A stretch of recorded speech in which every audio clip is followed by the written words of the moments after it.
مال کے لحاظ سے ہوں، چاہے وہ عہدے کے لحاظ سے ہوں، چاہے عزت اور قدر کے لحاظ سے ہوں، لیکن ہر حال میں انسان ترقی چاہتا ہے کہ میں ترقی کروں اور میں نیچے سے اوپر چلا جاؤں۔ تو اگر آپ بھی اس طرح چاہتے ہیں کہ میں اپنے عہدے میں ترقی کروں، میں اپنے جاب میں ترقی کروں،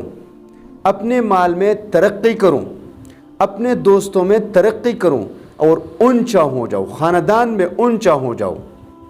عزت کے اعتبار سے، قدر و منزلت کے اعتبار سے، مال کے اعتبار سے، عہدے کے اعتبار سے، تو آپ نے اس طرح کرنا ہے کہ اللہ تبارک و تعالیٰ کا ایک اسم نہیں بلکہ دو اسم کو ملا کر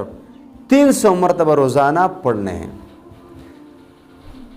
وہ اسماء مبارکہ یہ ہے یا مالک الملک، یا مالک الملک۔ ان اسموں کو آپ نے روزانہ کسی بھی وقت 300 مرتبہ پڑھنے ہیں۔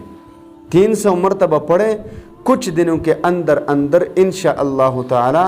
آپ کو عہدے میں بھی ترقی مل جائے گی، معاشرے میں بھی ترقی مل جائے گی، آپ پستوں سے عروج پر پہنچ جاؤ گے۔